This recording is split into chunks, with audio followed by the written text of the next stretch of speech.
Now, what is a computer?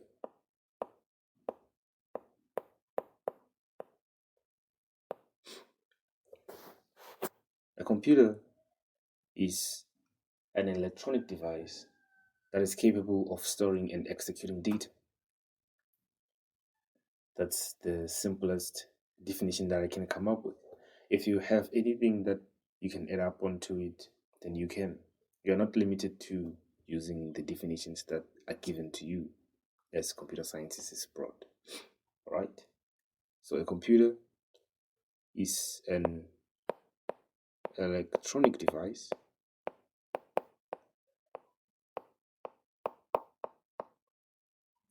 capable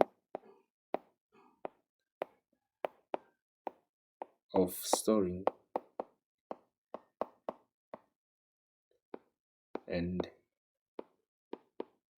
executing data.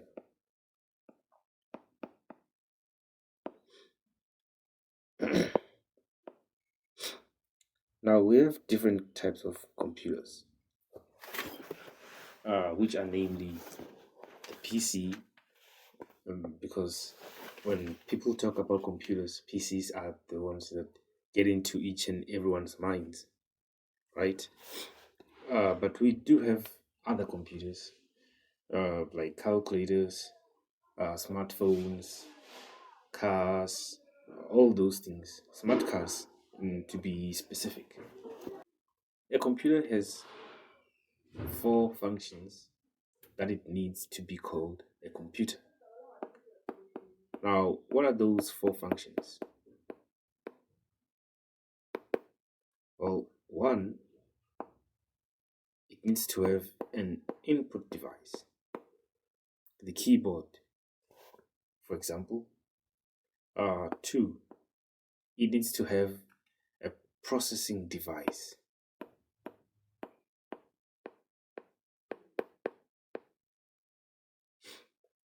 Then number three, it has to have an output device. And lastly, it has to have a storage device.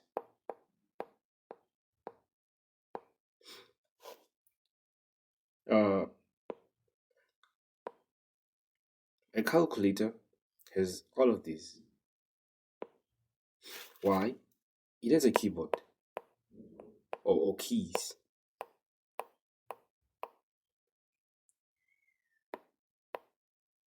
And it processes whatsoever that you put into it because it has memory. And the output device is the screen. And the storage, let's say after finishing a calculation, you can just press those up and down arrows, and uh, it's going to bring you back to the previous calculations that you executed earlier on, right? I shouldn't have erased that.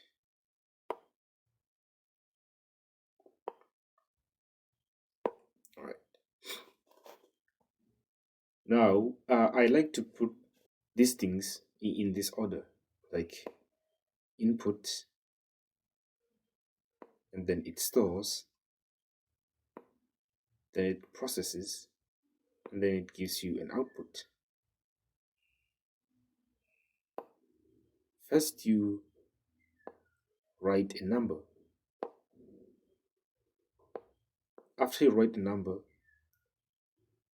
the computer stores that number, and then it processes that number when you press the equal key, and then the output will display the result, which is 1.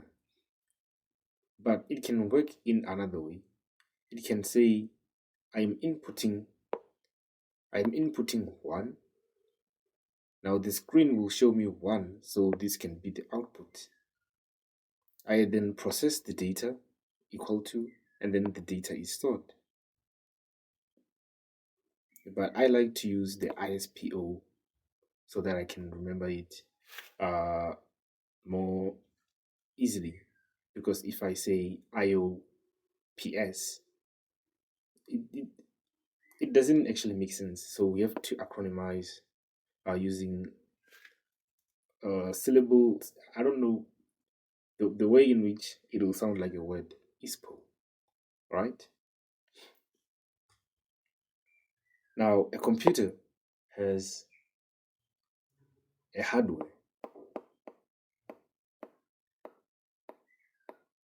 and a hardware is the physical body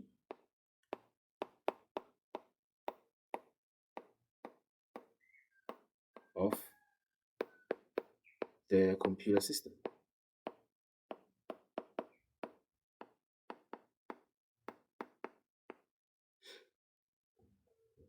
Uh, it is flexible, it is upgradable, and it includes the input, the output, and processing, and also storage devices. It also includes the central processing unit.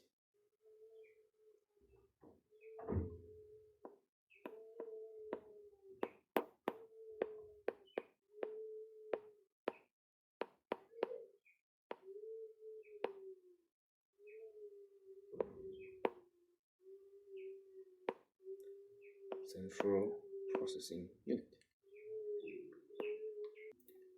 Now let's talk about the input unit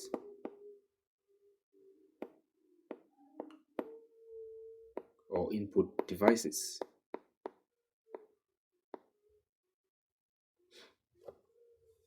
Now, these input units perform a translation function. We're going to get, you're going to have to know the definition of translation, as questions may come in the test or in the exams or quizzes, uh, whereby they will ask you what is translation in computer terms, right? So now the input units, these things, uh, these things perform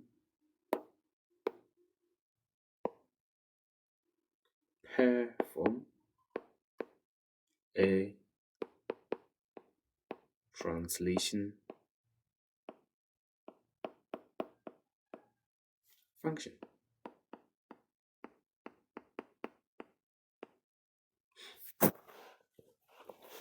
What are the examples of input units?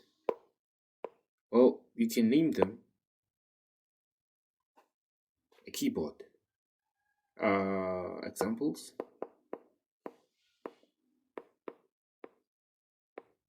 a keyboard,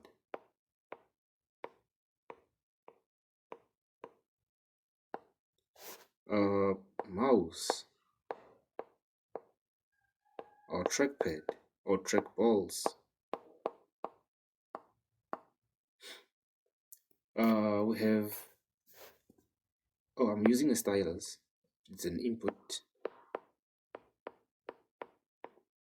And all those other things, microphones, and then there are point and draw devices, in which it's these two.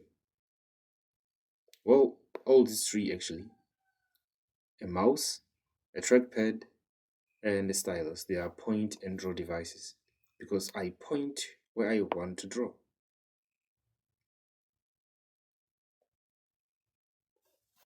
Now, these point and draw devices, they actually rely on graphic user interface, GUI or GUI, or require the user to point and draw. These three. Now, another example of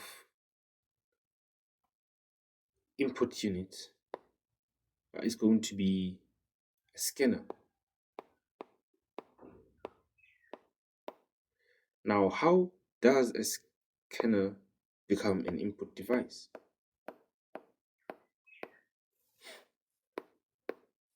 Okay, let me explain it to you in this way. You have a hard copy. Let's say this is a document.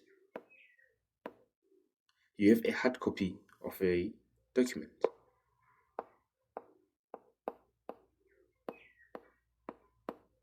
And you want this document to be in a portable form. So we are going to put it in a scanner. This is your scanner, your so-called scanner. It's going to scan the document, and then it's going to put it to be in a digital or portable document which you can then print out.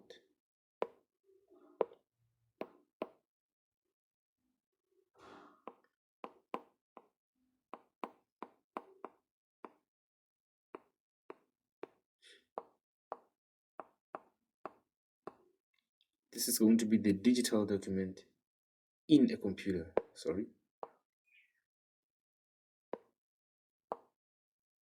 in a computer. The process again, you take a hard copy of a document, you scan it, and then it becomes a digital version. So you took something outside the physical world and you placed it, or you translated it, or transformed it to becoming a portable version, a digital version, which is now existing in it's existing in a computer. Now we have image scanners, image processors, and then we have those barcode scanners, which are called OCRs. Let me write that down. In scanners,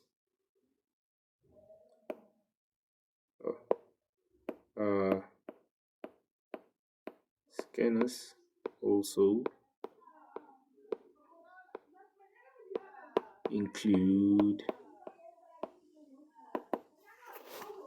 image scanners,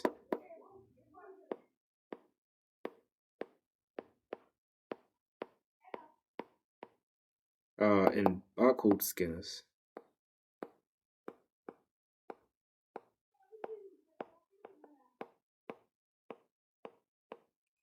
And these barcode scanners are called OCRs, or optical character recognition.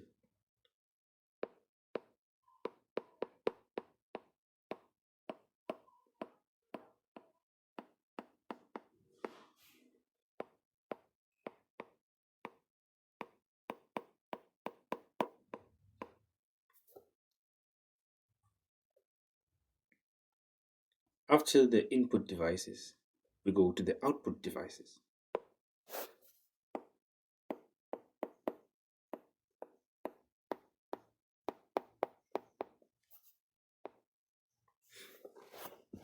These devices perform the translation process, which is the reverse process of the input device. For example, a microphone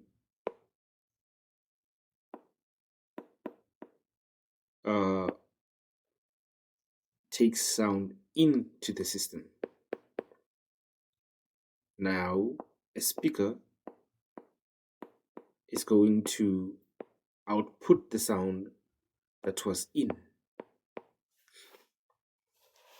The microphone puts sound inside the computer, and then the speaker brings the sound back out. Right?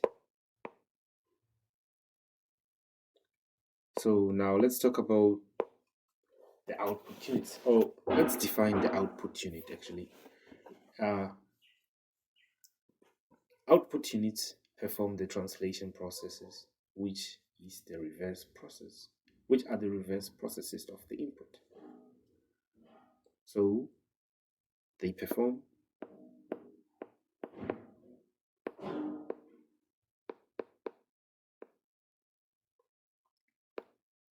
the translation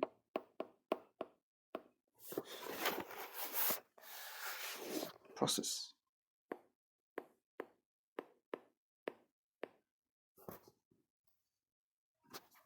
Which is the reverse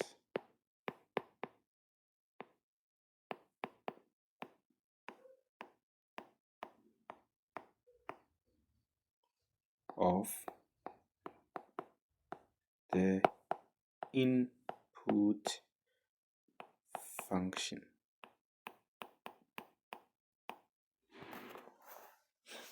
Now, examples of the output units, I did say speakers,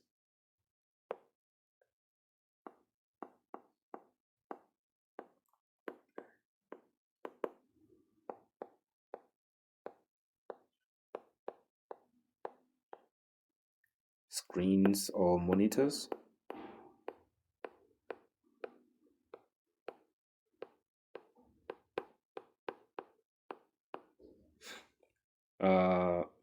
graphic adapters,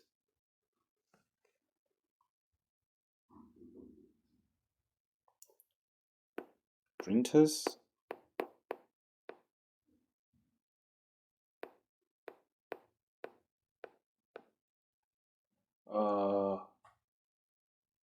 what else can be an output device?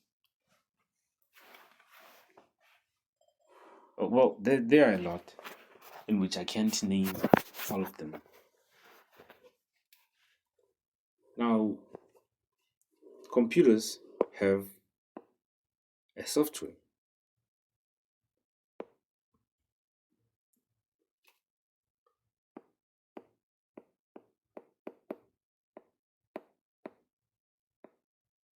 And a software is a set of instructions that are used to direct the functions of a computer system.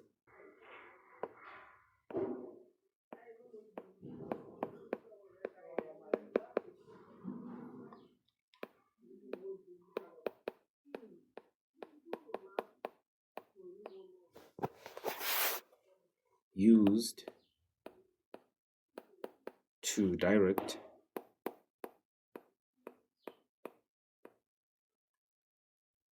the functions of a computer.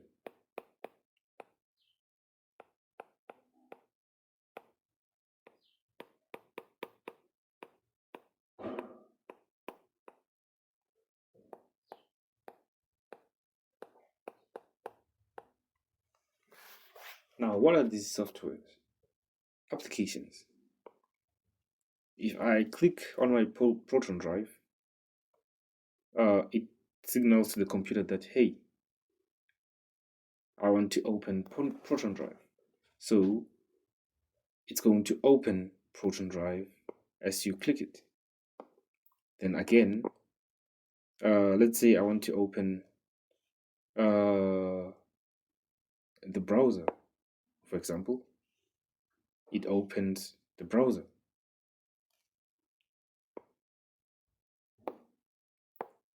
Everything that you see on screen is a software. Every application that you're seeing right now is software.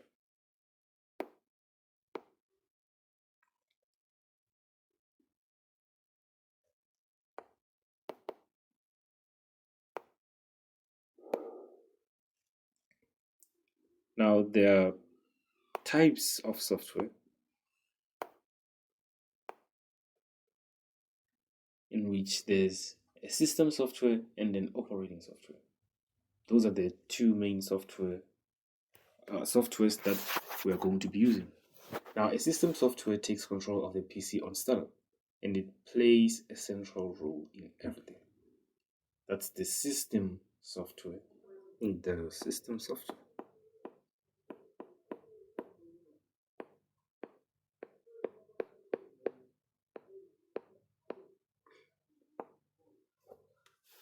This takes control of the PC on startup and plays a crucial role or a central role in everything.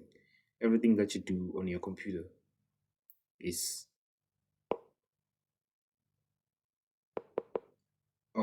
everything that you do on a computer is controlled by the system software.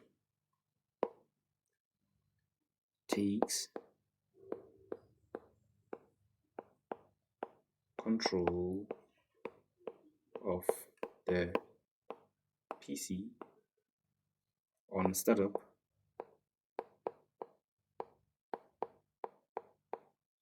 and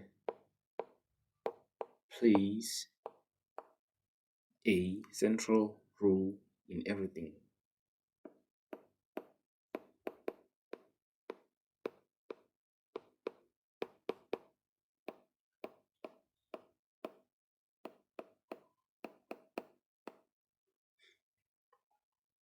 Then we have an operating system, which controls the execution of all applications and software programs.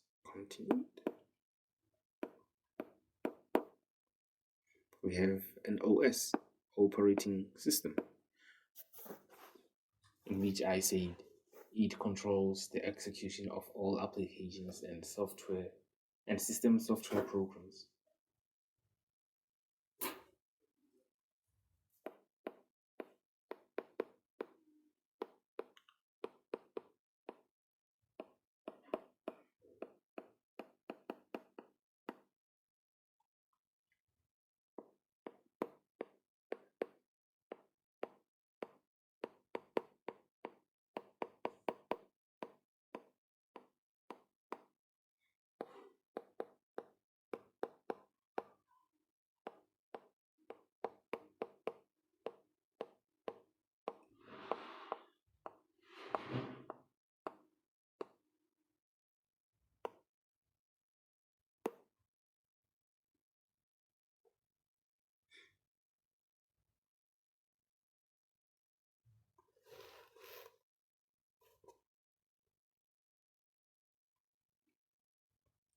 Now, another definition that we can use is a software that allows other software to run smoothly. For system software, I just forgot that we were supposed to use our own definitions at some point. Copy.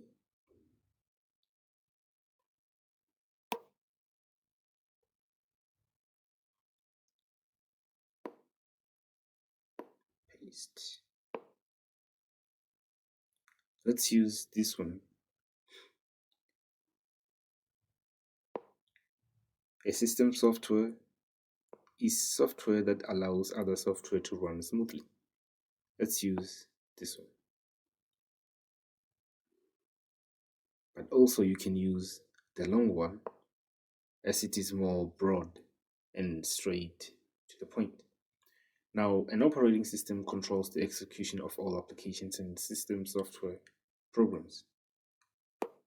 But another one is that it's a software that manages and handles hardware and software resources of a computing device. Let's take this and paste it there as well. Now, this is an operating software. It's a software that manages and handles hardware and software resources of a computing device. You can use this one or find your own definition, which is going to be great for your vocabulary when you're writing your tests and exams. Then the operating system, or the OS, determines how valuable the RAM is allotted to programs. It performs tasks related to file management. It sets priorities for handling tasks, and it also manages the flow of instructions, data, information to and from the processor. Now, the function of the OS.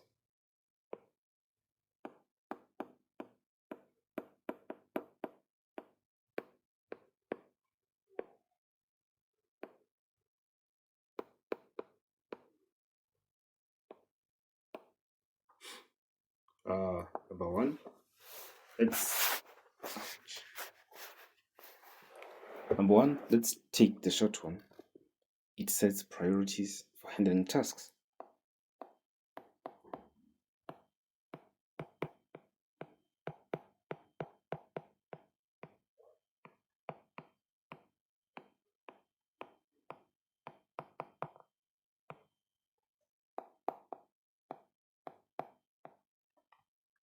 Number two, it performs tasks related to file management.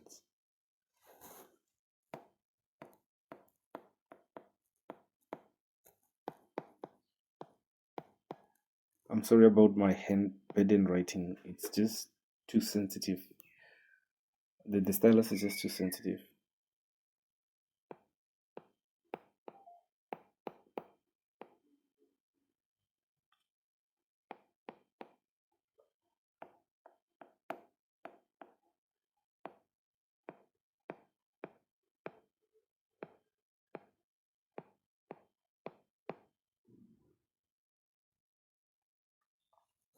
and then it determines how valuable RAM is allotted to programs.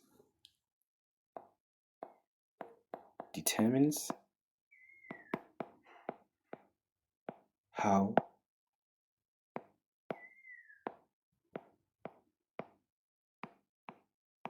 valuable RAM is allotted to programs.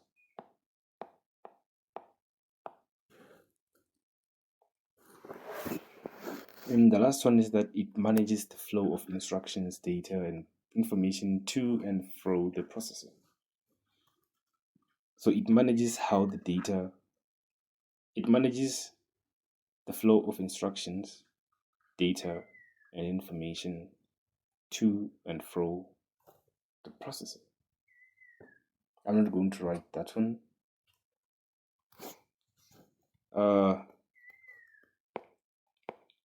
Now we have the GUI or the GUI, graphic user interface, and it provides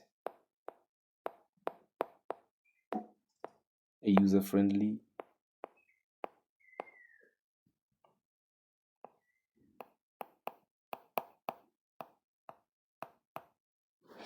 interface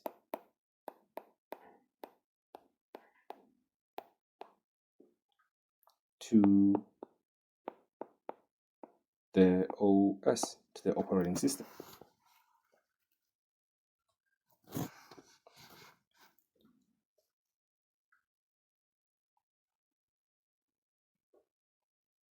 And then let's get into the application software or apps.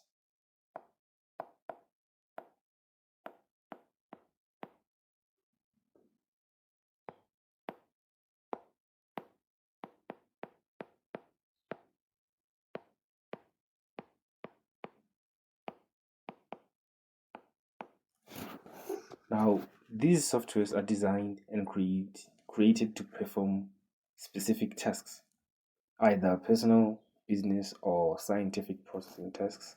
They are designed for those specific tasks. Applications are designed yo right,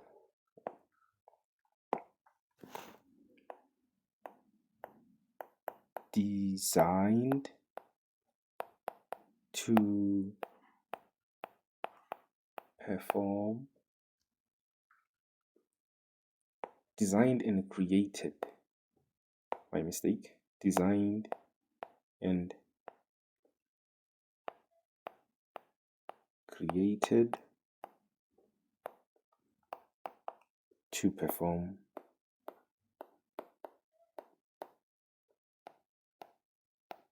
specific tasks, either personal, business, or scientific processing tasks. The examples of these applications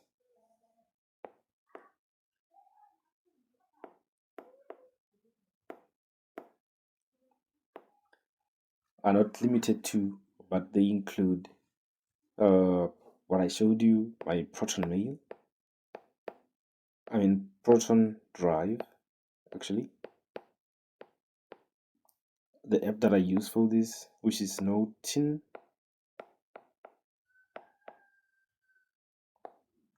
And then we also have other things like Google Drive, uh, mm, Microsoft Edge, and so on.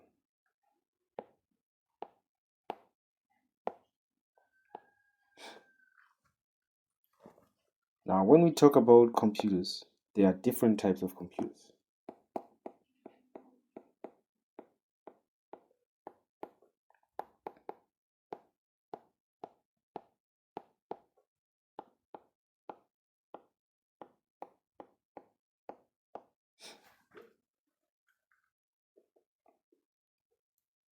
These computers,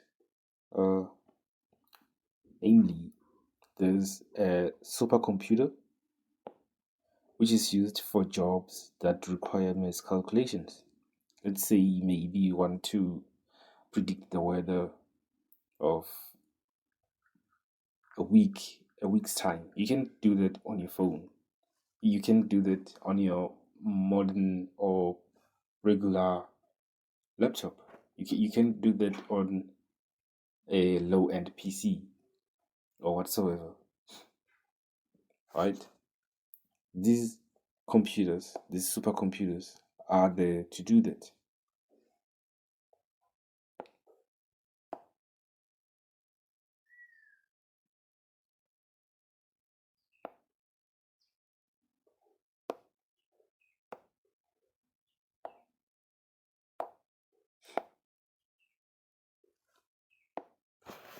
Then again, we have mainframe computers,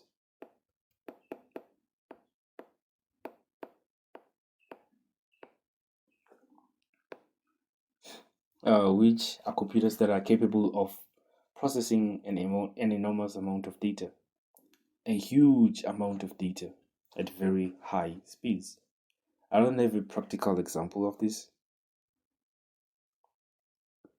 but let's go and search it up. Let's look it up.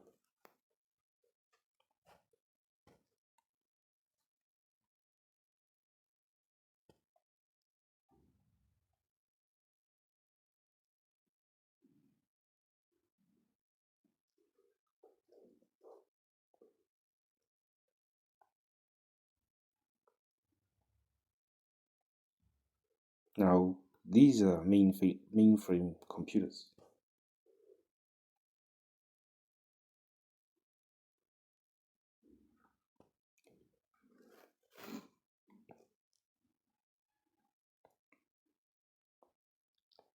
I still don't know how they work, but I think you get the general idea of how they look like. Now, they are capable or used to process huge amounts of data at high speed.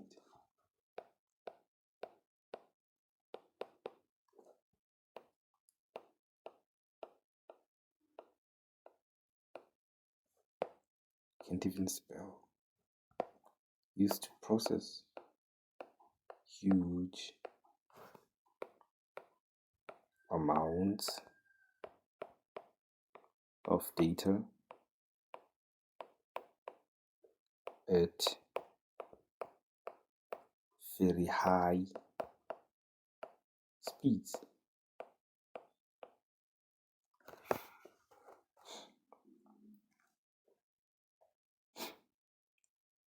Now we have workstations.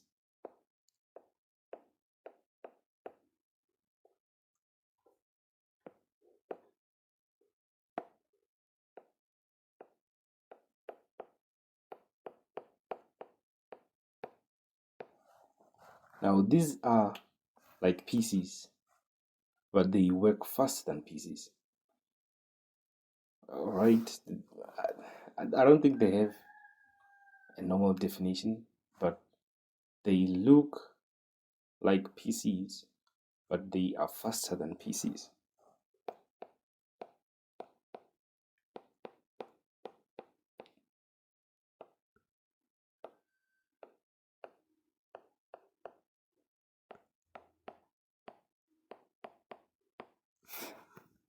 Then we have a PC. I think workstations and PCs are used for the same purpose. They serve the same purpose.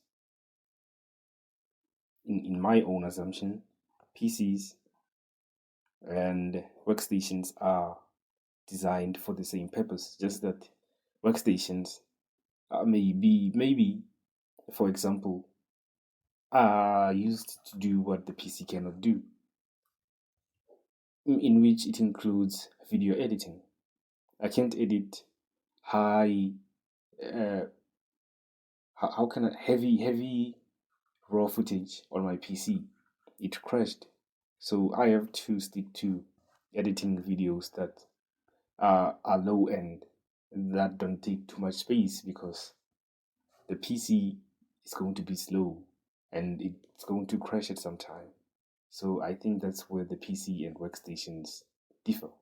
PCs are just meant for the basic tasks, and workstations are meant for heavier tasks. That's in my own assumption. Now let's go to PC. Now a PC is a small computer designed for individual use and is measured in hertz. A PC is designed for individual use and is measured in hertz. Now, the last part is the server.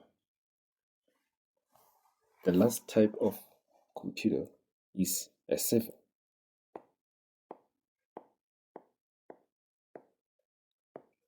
Now, a server or a server computer serves other computers, I meant. If you create a server, which is easy by the way, you are serving yourself whatsoever that you build. That computer is serving the devices that are connected to it. Let's take the server Call of Duty, the server of Call of Duty. It serves millions, if not billions, of players, right? Thousands and thousands and thousands. So the server just serves other computers.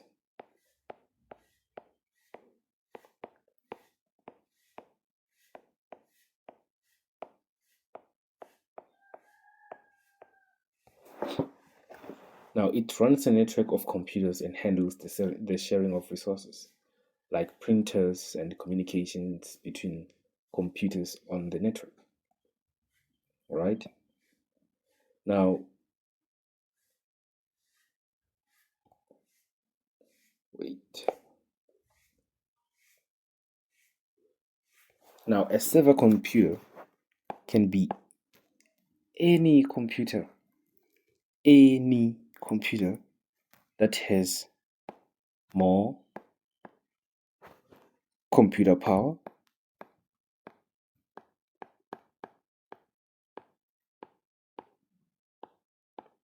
although my server is just an N100, runs on an N100 processor or Intel Core, it's still as reliable as those other servers.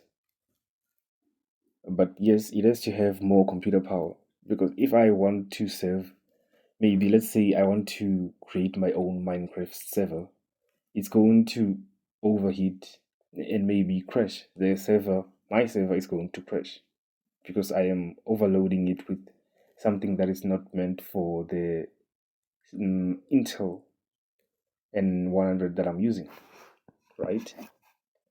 Yes. The second one, it has to have a larger memory.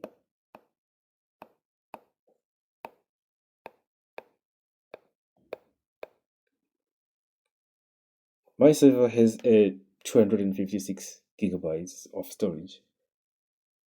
It's not enough for a day-to-day use. That's why I go to Proton Drive or Google Drive or Dropbox, Nextcloud, and all those other things. So it has to have a larger memory so that it can serve a lot of people and storage doesn't run out just like that and that. Oh, memory. That was the CPU. Okay. The one that I explained before or just now is larger storage capabilities.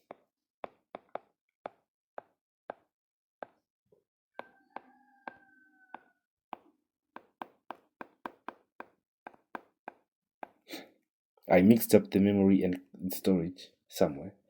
I'm very sorry for the confusion, and it has to have a high speed communication.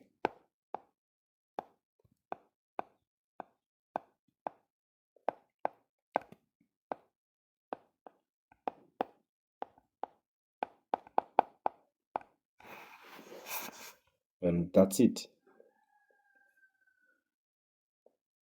So, in order for you to create a server, look for a computer or a PC that has more computer power, a larger memory, larger storage capabilities, and high speed communications.